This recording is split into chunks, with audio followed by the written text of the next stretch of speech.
ស្រីហេតោប្រទេសកថាមុខកាលខ្ញុំអានកតិលោករបស់លោកអ្នកអង្គការសុតនព្រៃជាមុនដំបូងខ្ញុំឃើញមាននិទាននិងសុភាសិតជាកាបមានរសជាតិផ្អែមល្ហែមចាប់ចិត្តចាប់ផ្លើមនាំឲ្យនឹកស្ងើចស្នាដៃលោកនិងទឹកចិត្តលោកពេញដោយមេត្តាករុណាដ៏ធន់ជ្រាលជ្រៅខ្ញុំយល់ថាលោកមិនមែនត្រឹមតែជាអ្នកកវីឯកប៉ុណ្ណោះទេលោកជាអ្នកប្រាជ្ញសិលធម៌និងទេសនវិជ្ជាផងតមកមិនយូរប៉ុន្មានខ្ញុំបានអានហេតោប្រទេសបណ្ឌិតនិរាយណៈទៀតខ្ញុំឃើញសិលធម៌និងអរិយធម៌ខ្ពស់ខ្ពស់ពិសេសក្រៃលែងទៅទៀតខ្ញុំគិតថាធ្វើមិនដេចណោនឹងមានលោកណាប្រែជាភាសាខ្មែរទុកជាសម្បត្តិទឹកពិសេសសម្រាប់ជនជាតិខ្មែរតាំងពីពេលនោះច្រើនឆ្នាំបញ្ចតន្ត្រៈជាប្រភពហេតោប្រទេសនិងរឿងរ៉ាវទាំងឡាយក្នុងពិភពលោកធ្លាក់មកលើដៃខ្ញុំទៀតដូចជាទេវតាប្រទានខ្ញុំអានហើយអានទៀតជាប់ចិត្តស្អិតចំពោះអរិយធម៌នេះមានបេតិប្រមោចឆ្អែតកាយឆ្អែតចិត្តហាក់ដូចជាបានក្រេបផាប់ទឹកអមរិតហើយសរសើរភពសំណាងខ្ញុំដែលកើតមកក្នុងសម័យវិបត្តិអក្សរសាស្ត្រខ្មែរបានជួបប្រទះកិច្ចការជាស្នាដៃសំខាន់នេះខ្ញុំនឹកដល់លោកយឺតកវីជនជាតិអាល្លឺម៉ង់ដែលបានក្រេបរសជាតិកាបសកុនតលាជាបទល្ខោនកវីកលិទេសៈជាតិឥណ្ឌាមុនដំបូងលោកលុតជង្គង់ចុះដល់ដីលើកដៃសំពះប្រណម្យទៅលើចំពោះទេវតាដែលបានទុកអាយុឲ្យលោករហូតដល់បានអានរឿងវិសេសនេះមិនតែប៉ុណ្ណោះអក្សរសាស្ត្រសំស្ក្រឹតផ្នែកពុទ្ធសាសនាក្តីផ្នែកសាសនាព្រាហ្មណ៍ក្តីឬផ្នែកឯទៀតក្តីសុទ្ធសឹងប្រកបដោយលំអគួរស្ងើចជាទីបំផុតរឿងនេះជាដើមហេតុនាំឲ្យខ្ញុំតាំងចិត្តមាំថាដរាបណាខ្ញុំមិនទាន់អស់ជីវិតទេដរាបនោះខ្ញុំនឹងប្រែហេតោប្រទេសនិងបញ្ចតន្ត្រៈភាសាសំស្ក្រឹតនេះមកជាភាសាខ្មែរទុកជាប្រយោជន៍ដល់ជននានុជនទាំងឡាយតាមកម្លាំងដែលខ្ញុំអាចធ្វើបានការប្រែគម្ពីរដីកាក្បួនខ្នាតជាអរិយធម៌ឥណ្ឌាមកជាភាសាខ្មែរទុកថាជាការប្លែកក៏ពុំមែនឬទុកថាជាការមិនប្លែកក៏ពុំមែនដែរព្រះបាទកៅណ្ឌន្យៈជាក្សត្រសម័យក្រុងភ្នំជាជាតិឥណ្ឌាបាននាំអរិយធម៌មកកាន់ប្រទេសកម្ពុជាមុនដំបូងរវាងខាងចុងសតវត្សទី2នៃគ្រិស្តសករាជចាប់ពីសម័យនោះមកអរិយធម៌ឥណ្ឌាហូរចូលមកកាន់ប្រទេសកម្ពុជាឥតអាក់រហូតដល់បច្ចុប្បន្នកាលនេះមានគោលគឺសាសនាព្រាហ្មណ៍មានគម្ពីរត្រៃវេទគម្ពីរឧបនិស្ស័តគម្ពីរហិរវង្សគម្ពីរបុរាណរឿងរាមកេរ្តិ៍រឿងមហាភារតៈនិងពុទ្ធសាសនាមានគម្ពីរបត្រៃបិដកជាដើមតែគម្ពីរដីកានិងទំនៀមទម្លាប់សាសនាព្រាហ្មណ៍អស់នោះកប់បាត់នៅក្រោមប្រាសាទបុរាណទាំងឡាយស្ទើរតែអស់ហើយនៅសល់តែពុទ្ធសាសនាដែលហូរចូលមកក្រោយគេអរិយធម៌នេះមិនមែនជាអាចកម្បាំងអ្វីសោះកាលបើយើងបើកភ្នែកក្រឡេកមើលទៅលើទំព័រប្រវត្តិសាស្ត្រសកលដែលអ្នកប្រាជ្ញទាំងឡាយបានចារឹកទុកមកដើម្បីបញ្ជាក់សេចក្តីពិតនេះលោកស៊ីលវាងលូវីសសេថាប្រទេសឥណ្ឌាជាដើមមេកំណត់ប្រាជ្ញាមេដឹកនាំរឿងនីតិផ្សេងមេជំនឿសាសនាមេទេសនវិជ្ជាមេច្បាប់និងមេការរចនាទ្វីបអាស៊ីអស់ភាគ3ក្នុង4លោកសេដេសសេថាអ្នកប្រាជ្ញប្រទេសឥណ្ឌាភ្លេចសូន្យឈឹងមិនដឹងជាវប្បធម៌ខ្លួនផ្សាយទៅកាន់ប្រទេសអាស៊ីភាគខាងកើតនិងភាគអាគ្នេយ៍រហូតមកដល់កាលឥឡូវនេះអ្នកប្រាជ្ញឥណ្ឌាខ្លះចេះភាសាបារាំងនិងចេះភាសាហូឡង់ទៅស្វះស្វែងរកប្រភពប្រវត្តិអស់នេះចេញពីមហាវិទ្យាល័យក្រុងប៉ារីសនិងឡៃហើយពោលថាមហាប្រទេសឥណ្ឌាហេតោប្រទេសនេះប្រែថាការព្រៀនប្រដៅប្រយោជន៍ការពន្យល់ប្រយោជន៍ការប្រាប់ប្រយោជន៍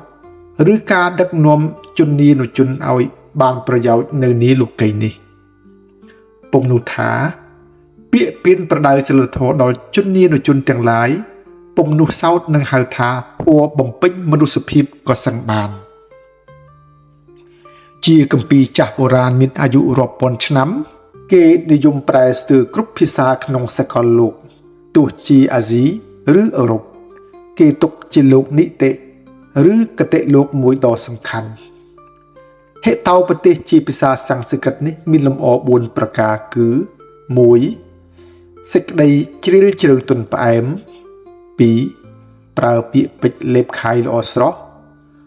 3ជើងកាប់ណៃងង4រឿងរ៉ាវតាក់ទងគ្នារត់ដឹកដូចរឿង1000មួយយប់បើនរណាបានអានហើយអ្នករយជននោះជាប់ចិត្តនឹកស្ងើចជញ្ជក់មាត់ចង់មើលចង់អាននិងនឹកដល់អ្នកនិពន្ធដើមស្ងើចសរសើរស្នាដៃនិងចិត្តប្រកបដោយមេត្តាក្រាលទៅគ្របដណ្ដប់សពសត្វទាំងឡាយលោកលាលូលាលៈបណ្ឌិតឥណ្ឌាជាព្រាហ្មណ៍សរសេរទុកថាហេតោប្រទេសនេះលោកនិរយណៈមហាបណ្ឌិតឥណ្ឌារៀបរៀងឡើងដកស្រង់ពីគម្ពីរដើមឈ្មោះបញ្ចតន្ត្រៈនិងគម្ពីរផ្សេងទៀតដោយសេចក្តីដែលបណ្ឌិតនិរយណៈបានពោលទុកក្នុងអារម្ភបទលោកស្រាប់ផ្ទៃសេចក្តីហេតោប្រទេសនេះបើតាមការសង្កេតមើលឃើញមានទំនងស្របទៅខាងពុទ្ធសាសនាដោយច្រើនដោយសេចក្តីយល់នៃលោក Ben Fay បណ្ឌិតអង់គ្លេសថាហេតោប្រទេសនេះគង់អាស្រ័យគោលពុទ្ធសាសនាផ្សំផងដែរតាមសេចក្តីគ្នេខ្នាន់អ្នកប្រាជ្ញពងសាវតាលោកសរសេរថាហេតោប្រទេសសំស្ក្រឹតកើតឡើងក្នុងរវាងសតវត្សទី10នៃពុទ្ធសករាជសតវត្សទី5នៃគ្រិស្តសករាជហើយចម្លងតគ្នាស្ទើរតែគ្រប់ភាសាប្រទេសឥណ្ឌាមានភាសាបង្កលភាសារ៉ុតជាដើមតែដែលសំខាន់ជាងគេនោះគឺរបស់បណ្ឌិតលាលូលាលៈជាភាសាកតកាដាឈ្មោះរិទ្ធនីតិតពីប្រទេសឥណ្ឌាទៅទៀតគេប្រែជាភាសាបេលីរវាងសតវត្សទី10នៃពុទ្ធសករាជសតវត្សទី6នៃគ្រិស្តសករាជពីភាសាបេលីជាភាសាអារ៉ាប់រវាងសតវត្សទី15នៃពុទ្ធសករាជសតវត្សទី8នៃគ្រិស្តសករាជប្រែពីភាសាអារ៉ាប់ទៅជាភាសាហេប្រ៊ូជ្វីហ្វប្រែពីភាសាហេប្រ៊ូទៅជាភាសាក្រិកទៅជាភាសាធំក្នុងទ្វីបអឺរ៉ុបមានភាសាអាល្លឺម៉ង់អង់គ្លេសនិងបារាំងជាដើមដើម្បីឲ្យស្រួលទៅតាមទំនងភាសាខ្លួនហេតោប្រទេសជាសំស្ក្រឹតបោះពុំផ្សេងគ្នាក្តីសេចក្តីប្រែគ្រប់ជាតិភាសាក្នុងសកលលោកក្តីតែមានសេចក្តីខ្វះខាតលើសលួសគ្នាខ្លះដោយអន្លើដោយការបន្ថែមបន្ថយទៅតាមអត្តនោម័តពុំនោះคล้ายទៅជាសុភាសិតឬរឿងនិទានជាតិភាសានោះសុទ្ធសាធដោយកាបលោកឡាហ្វុងតែនបណ្ឌិតបារាំងជាឧទាហរណ៍សេចក្តីពិតហេតោប្រទេសនេះគឺបញ្ចតន្ត្រៈត្រង់តែម្ដងដោយគ្រាន់តែបំព្រួញមកនៅត្រឹមតែ4ភាគគឺមិត្តលៀបការគប់មិត្តសុហរិទ្ធភៈតៈការបំបែកមិត្តវិក្រហៈសង្គ្រាមនិងសន្ធិសន្តិភាពឯបញ្ចតន្ត្រៈមាន5ភាគបញ្ចគឺស្មើនឹង5តន្ត្រៈគឺស្មើនឹងច្បាប់គឺច្បាប់5ប្រការខ្ញុំប្រែភាសាខ្មែរនេះក្នុងមួយភាគបោះពុំជាមួយសៀវភៅរហូតដល់គ្រប់ទាំង4ភាគកាលប្រែខ្ញុំរកកលនឹងប្រែផ្តិតមិនបានបន្ថែមសេចក្តីឲ្យឃ្លាតឆ្ងាយពីច្បាប់ដើមពេកទេគ្រាន់តែសម្រួលទៅតាមទំនងភាសាខ្មែរប៉ុណ្ណោះព្រោះចង់រក្សារសជាតិលំនាំភាសាសំស្ក្រឹតឲ្យគង់នៅតែទោះជាខំប្រឹងប្រែងយ៉ាងណាខ្ញុំនៅតែមានភ័យក្នុងរឿងនេះមិនអស់មិនហើយព្រោះការប្រែភាសាមួយទៅភាសាមួយតែមានការឃ្លៀងឃ្លាតលំអៀងសេចក្តីគ្នាជាធម្មតាដែលជាទោសកិច្ចពំរួច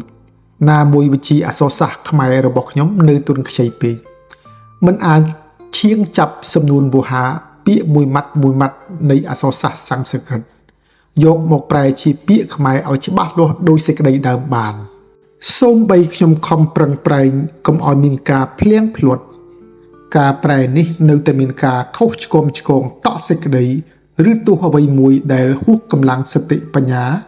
សេចក្តីព្យាយាមខ្ញុំថាបើមានធម្មតាគុំអភ័យទោស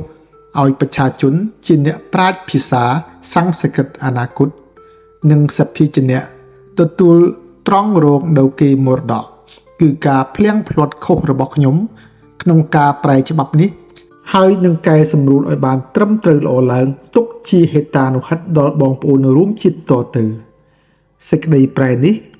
ខ្ញុំទុកជាទីរលឹកការនៅចាំវស្សាអស់ត្រីមាសក្នុងឆ្នាំឆ្លូវឯកស័កពុទ្ធសករាជ2492ខ្ញុំមានអំណរយ៉ាងក្រៃលែងចំពោះលោកគ្រូព្រះទេពសទ្ធាសូហាយ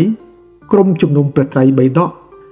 និងព្រះគ្រូមនីសោភ័ណ្ឌសេកនាងសាស្ត្រាចារ្យសាលាបាលីជាន់ខ្ពស់ដែលជួយឲ្យន័យក្នុងការប្រែខ្ញុំសូមអរគុណលោកព្រះបល្ល័តពូរៀមជាឆាយសាស្ត្រាចារ្យសាលាបាលីជាន់ខ្ពស់ដែលពេញចិត្តនឹងភាសាសំស្ក្រឹតដូចខ្ញុំដែរព្រមទាំងសហការីទាំងឡាយដែលបានយកប្រតិទុកដាក់ជួយសរសេរជួយកែតម្រង់ជំនួសខ្លួនខ្ញុំសូមអរគុណលោកជុំទួតទីប្រឹក្សាព្រះរាជាណាចក្រដែលស្រឡាញ់ការនេះហើយបានអារាធនាសូមឲ្យប្រែហេតុប្រទេសនេះយកទៅបោះពុម្ពផ្សាយដល់សាធារណជនខ្ញុំសូមឲ្យប្រជាជនខ្មែរបានប្រកបដោយសេចក្តីសុខចម្រើនគ្រប់ប្រការវត្តឧណាឡោមថ្ងៃពុទ្ធ600ខែភទ្របទឆ្នាំឆ្លូវឯកស័កពុទ្ធសករាជ2492ត្រូវនឹងថ្ងៃទី27ខែកញ្ញាគ្រិស្តសករាជ1949ភិក្ខុប៉ាងខាត់វិរិយបណ្ឌិតតោ